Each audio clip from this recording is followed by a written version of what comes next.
بسم الله الرحمن الرحيم الحمد لله رب العالمين والصلاة والسلام على أشرف المرسلين وخاتم النبيين وقائد نور المحجلين نبينا محمد عليه وعلى آله وصحبه أفضل الصلاة وأزكى التسليم. رب اشرح لي صدري ويسر لي أمري واحلل عقدة من لساني يفقهوا قولي. اللهم أجر الحق على قلوبنا وألسنتنا وارزقنا الإخلاص في كل قول وعمل. Today we continue inshallah with Surah Hūd, verse 116, where Allah says بعد أعوذ بالله من الشيطان الرجيم فلولا كان من القرون من قبلكم أولو بقية ينهون عن الفساد في الأرض إلا قليلا ممن أنجينا منهم واتبع الذين ظلموا ما أترفوا فيه وكانوا مجرمين وما كان ربك ليهلك القرى بظلم وأهلها مصلحون. This can be translated as, if only there had been among the destroyed people before you, O believers, virtuous individuals who forbade corruption in the land, other than the few we had saved from the torment. But the wrongdoers only pursued their worldly pleasures, becoming wicked. And your Lord, O Prophet, would never destroy a society unjustly, while its people were acting rightly.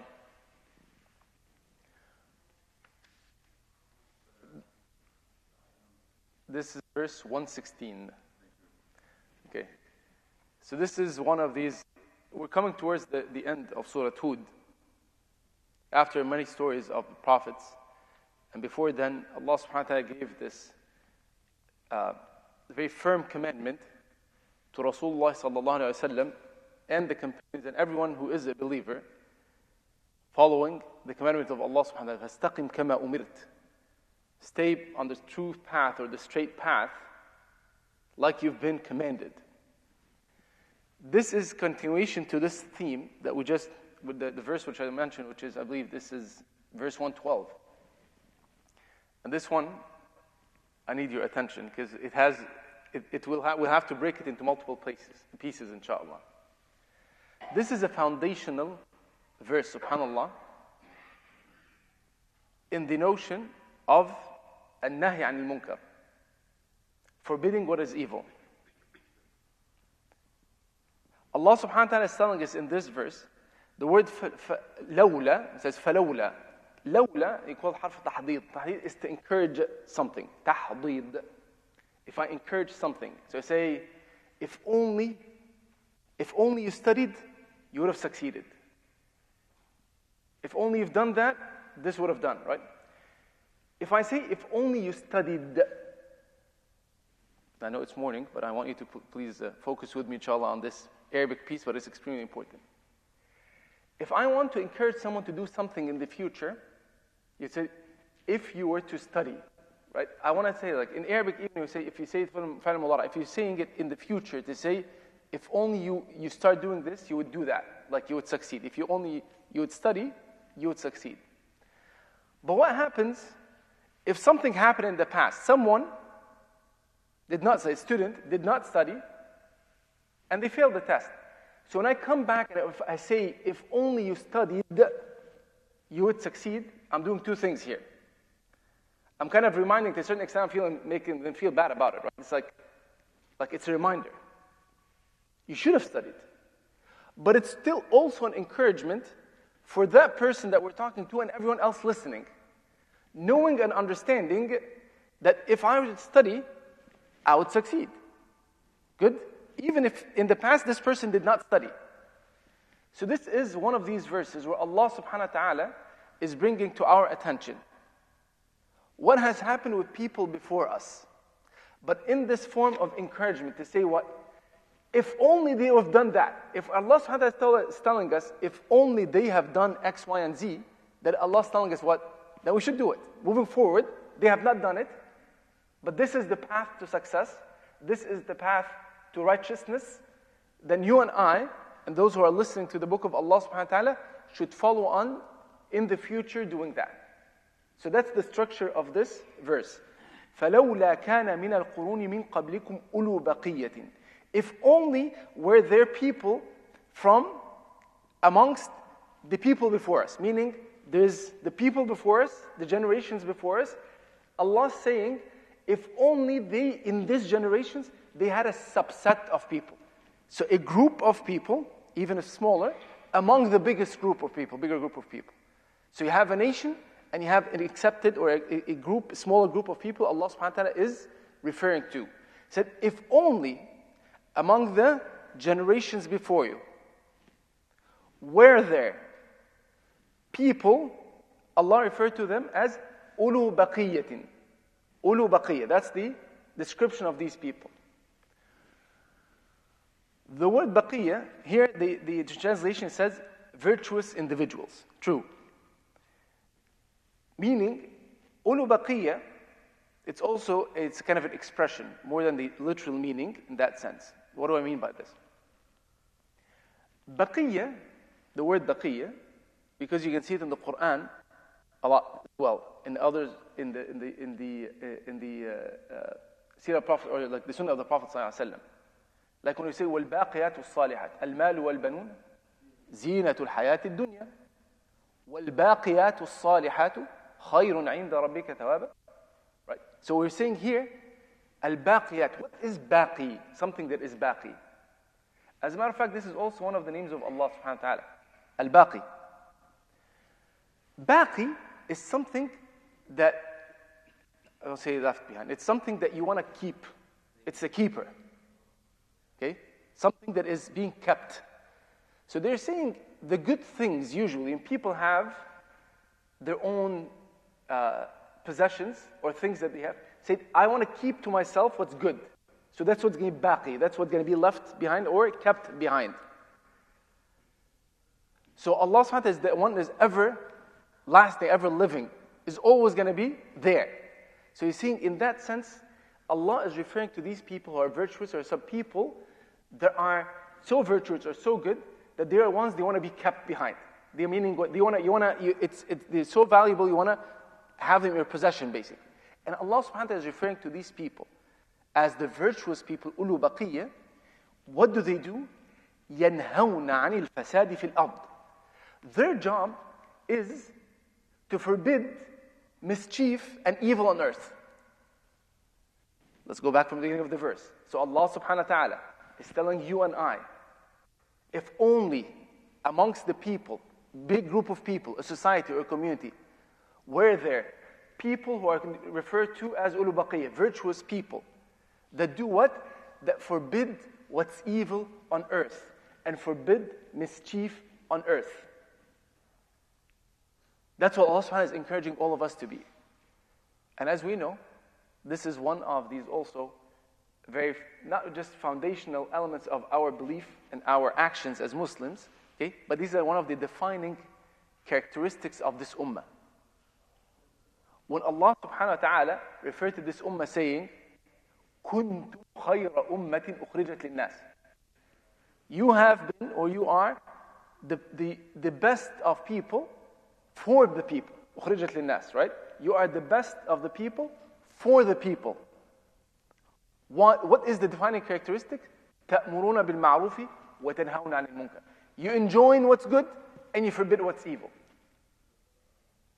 That's part of our job. So Allah subhanahu wa ta'ala here, in other words, telling us. But here the focus is more on forbidding what is evil. It says, the job of those people who are the virtuous people within a society are to forbid what's evil. And Allah subhanahu wa ta'ala says, then if it were the people as such that are forbidding what's evil or forbidding what's mischief on earth, إِلَّا قَلِيلًا مِمَّنْ أَنْجَيْنَا مِنْهُمْ. But the problem was that there was not as such people. When Allah subhanahu wa ta'ala, we said the verses before, the stories of the prophets before, what did it say? These people, a prophet come to them, they ordered them, or they presented them the guidance, believe in Allah, follow the prophet, and these people rejected. What did Allah subhanahu wa ta'ala do? Punishment comes and takes them.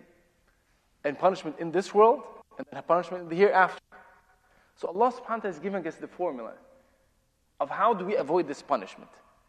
To avoid this punishment, there has to be a group of people amongst the society that would forbid what's evil. That means when evil is being spread around, mischief is being spread on the earth, there has to be a group of people that stands up and point out to that and forbid it. Otherwise, if there's no such a group of people, what's going to happen? They're going to be punished and destroyed. Period. And that's why I said, إِلَّا قَلِيلًا مِمَّنْ أَنْجَيْنَا مِنْهُمْ. Said that Allah made an exception. He said, what? There is an exception, which is a small group of people that have been saved from this punishment. And the Mufassirin have two directions on this, meaning two opinions on this. One, the first opinion saying, who is accepted from this punishment? One is to say that the group of people within the society that forbids what's evil, when punishment comes, they will be saved. So that's one opinion. The other said, no. It's actually everyone. If there's not many people forbidding evil, everyone is going to be taken with the punishment. And then, if there were some good people amongst them, they're still going to stand before Allah subhanahu wa ta'ala in the day of judgment, and Allah subhanahu wa ta'ala would judge them separately. But Allah saying, He said that إِلَّا قَلِيلًا مِنْهُمْ, that means that this notion of having virtuous people forbidding what's evil in the history of the world, in the qurun min qablikum, in the people before you, is a few. This is not a recurring example. That means we did not see it in the history of the world. So both meanings here can be understood.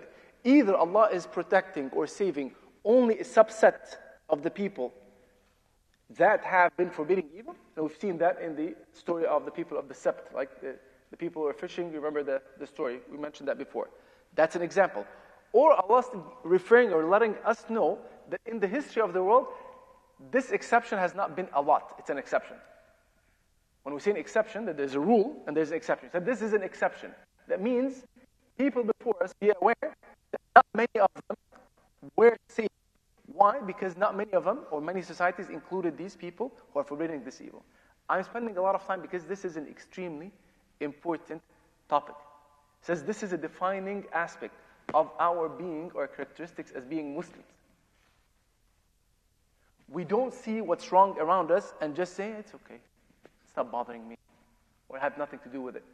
We have to be positive elements of the society that we live in. We believe we have the guidance from Allah subhanahu wa ta'ala. We believe we have the truth from Allah subhanahu wa ta'ala. We should not be hoarding it. We should not be hiding it. When we see what's wrong, we have to stop against what's wrong. When we see evil, we have to stop the evil. When we see mischief on earth, we have to stop that. And there are ways to stop that. As Rasulullah sallallahu alayhi wa sallam told us. He said, if you can take physical action towards that by changing the munkar, changing the wrong, physically, right? As Rasulullah said, by your own hand, do it. If you don't have the means to do that, you have to change it with your tongue. You have to talk about it. Say, this is not acceptable. If you can't do this or that, then the last thing is, at least change it in your heart. Sometimes you look at this hadith, by the way, as what? As different levels. But it can be also different situations. Some situations, if you try to change the evil with your own, like physically, it causes more evil. Therefore, the way to change it is only by the tongue. So it's not just one higher level and then the second level. No, it's also situational in that sense. Sometimes you might see the evil, and the least that we do is what? I have to reject it. I cannot accept it. But I know, if I were to speak about it right now, maybe that's not the right situation right now. A group of people, they're all saying, again, they're engaging in something that is not correct. If I say anything right now, they're going to continue on doing it. Maybe they're going to increase whatever evil they're doing. Maybe it's better, change it in my heart, and then find a different time where I can go and talk to each one individually instead of a group of people, right? So that's part of forbidding what is evil. And Allah subhanahu wa ta'ala says that even though after there will be these people who are amongst the bigger society, there were people that were forbidding evil and calling for the righteous path, but what happens is, وَاتَّبَعَ الَّذِينَ ظَلَمُوا مَا أُتْرِفُوا فِيهِ وَكَانُوا مُجْرِمِينَ. Nonetheless, even when sometimes there are some people who are giving the warning and saying, heed Allah, take the right path, still, some people would still reject. Some people, but the wrongdoers, only pursued the worldly pleasure. It says, وَاتَّبَعُوا مَا أُتْرِفُوا فِيهِ. They continued on following their desires. Even after the warning came, after the guidance came, some people who rejected from the beginning, they would not heed this warning. And they would continue on doing what they're doing. And Allah subhanahu wa ta'ala uses this word, وَاتَّبَعُوا مَا أُتْرِفُوا. They follow we have provided them. Utrifu means the worldly gains, but things that they are enjoying. Ni'mas. Like we talk like ni'mah, these are the bounties of Allah subhanahu wa ta'ala. Sometimes we forget, and that's what Allah is telling us about these people. مَا أُتْرِفُوا فِيهِ, it said they forgot the bounties from Allah subhanahu wa ta'ala, and what they did was what? They did not thank Allah subhanahu wa ta'ala for it. That's the word atrafa, or utrifa, is to enjoy the bounty of Allah subhanahu wa ta'ala, but forgetting the one who has provided it for you. So that's مَا أُتْرِفُوا فِيهِ. وَكَانُوا مُجْرِمِينَ, Allah subhanahu wa ta'ala says, and they are indeed wrongdoers. They are indeed the ones who are wicked. Okay. Tomorrow, inshallah, we'll continue, because I don't go over time. But this is an extremely important topic, and I want you to please go. This verse is, in Arabic even, it is complex. So in English, now that inshallah, we went through this, please read it again, so I want it to stick in your mind, inshallah. So next time you read this verse, it does not, you get the full meaning of it, inshallah. May Allah subhanahu wa ta'ala make us among those and true believers in the message of Allah, message of the Prophet sallallahu alaihi wasallam. Make us amongst those who are few within societies that enjoin what's good, forbid what's evil. We ask Allah subhanahu wa ta'ala to be amongst those who do this with wisdom, in the best way, the way of the Prophet sallallahu alaihi wasallam, and in the correct way of not rejecting or pushing people away from the path of guidance. And we ask Allah subhanahu wa ta'ala to live as Muslims, die as Muslims, and meet with Him, and He's pleased with us as Muslims. Jazakumullah khairan. Assalamu alaikum wa rahmatullahi wa barakatuh.